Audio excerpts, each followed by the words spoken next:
And hello, Joe. Hello, Judith. Yeah. So can you tell me a little bit more about yourself, your work? Right. As you mentioned, my name is Joe Williams, and I trained as an actor in London, and then subsequently I've become a director and writer too. Over the years, my parents came from Jamaica in the 1960s, and I was born here. I'm the only one in my family that was born here.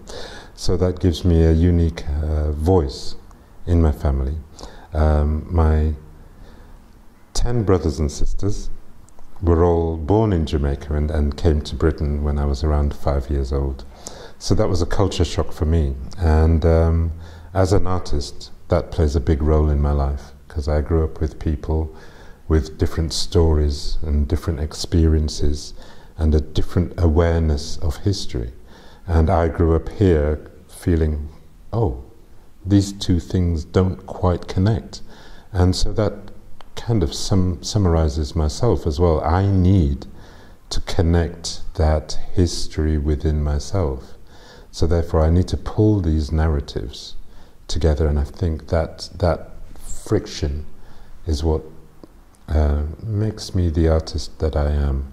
I have to find narratives that reflect that conflict within me, and hopefully the arts can then play a truly cathartic role in hopefully generating a sense of healing, both for myself obviously and for those that view the work. So sometimes I might choose challenging what is perceived as challenging issues, but my aim is always to then explore those issues within which you can then glean and gain something for yourself and hopefully create a bridge, because I'm representing two cultures in a way. I was born in Britain, but my heritage is Jamaican, African Caribbean, and the African heritage is very important to the Jamaican side of my identity as well as the British side, because there are two totally different experiences. Britain's relation to Africa and the relationship between the West Indies and Africa makes for some very interesting narrative storytelling. So, how was it growing up in Leeds? Growing up in Leeds was great. I had a great time growing up in Leeds and going to school. But as mentioned, there was that disparity between my school life and my home life. I would come home and I'd hear different stories about different types of food and different types of fruit, which I would be eating as well. But the different stories that were told, the different games that were played, and then you'd go to school and you'd play totally different games. But you'd also be introducing your white friends to things that you were learning at home. There was this thing at school, as I remember it, where there's a lot of creativity, there's a lot of communication that is quite vibrant in the black community. And at school we took to banging on the desks. We had desks and you'd be tapping out a rhythm, somebody would be doing another rhythm, and you just build something going. And in one instance, when the teacher's out of the room, of course, but in one instance the teacher walked back into the room and very dryly said, "We have telephones over here." Which was just like, oh, that's cold. In those days, you took it with a pinch of salt, but I don't suppose today teachers would be allowed to get away with a statement like. And if I can relate that to theatre, simply playing a white character as a black person, having the great opportunity of doing that does not absolve those feelings of degradation that have been put inside you. So I had theatre experiences in Leeds as a youngster. As a 13-year-old, I performed at Leeds Playhouse in 2 or 3 professional productions. I then went on to train in drama in London and worked with several theatre companies around Britain before then deciding that I wanted to find my voice. This voice that had been put into me by my family, this voice that had been put into me by England. I wanted to express that uniqueness. And so I started a theatre company in the 1980s, and at that time there were over 20 black theatre companies in London mainly, but also could be found in the Midlands and different places. And so we were spoilt for choice, and we were able to have a season of theatre where 3 or 4 theatre companies would visit our venue at the Mandela Centre on Chapeltown Road in Leeds over a few months, and then we'd do our own production on top of that. So we'd do a great Christmas show that involved at least 60 people from the community, and it was a fantastic experience. So we proved the funders wrong, who, firstly, when I first went, they told us that there was no such thing as black theatre, which was wrong, and they said that black people, based on their figures and their statistics, black people did not go to the theatre. We were able to prove them wrong for 5 years. But then I was absolved into an institution in order to improve things.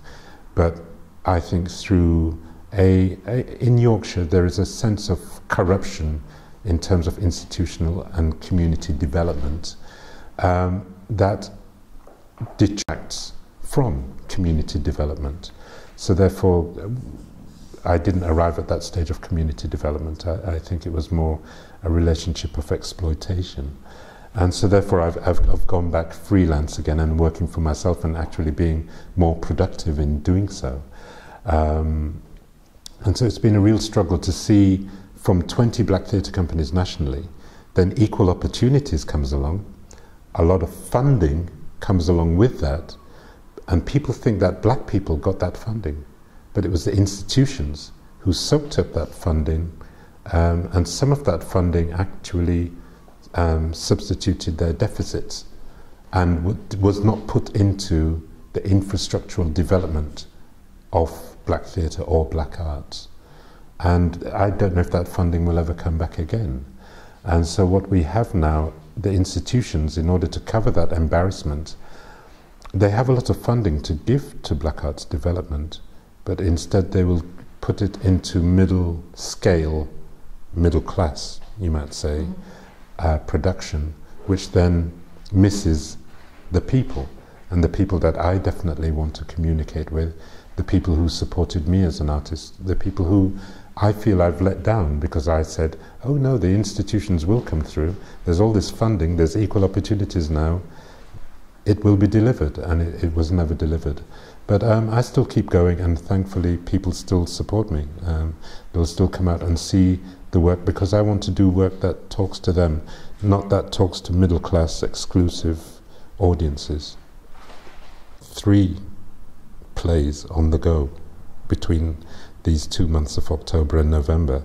One is touring, 2 are touring schools.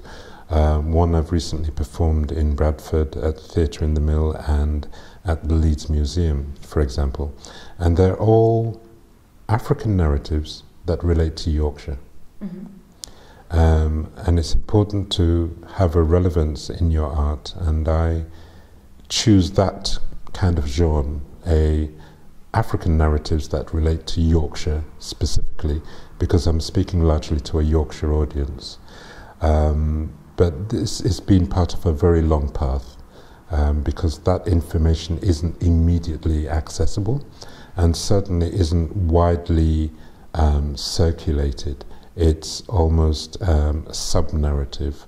It's not part of the popular narrative, but when you look more into it, you realize that that aspect of that history, the relationship between Yorkshire and Africa and Africans have made a huge contribution to Yorkshire's development over the past 400 years, but that is nowhere in the narrative.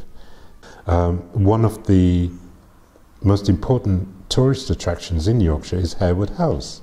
That house was built on West Indian slavery. So that makes it a diverse narrative. But if you only tell one side of that history, the glory and the achievements of aristocracy, you're missing out a very rich aspect of the narrative that could enrich the nation as a whole. And we worked with Harewood House on the bicentenary, and so we were able to pull out a lot of these narratives, which shows what can be done if you work together and work toward inclusion. And that was a very positive experience. And I'm still building on that 2007 experience. A lot of narratives, a lot of partnerships came out, and I'm still working on those, and hopefully we can build on that to heighten the significance of diversity, that we don't live in a monoculture.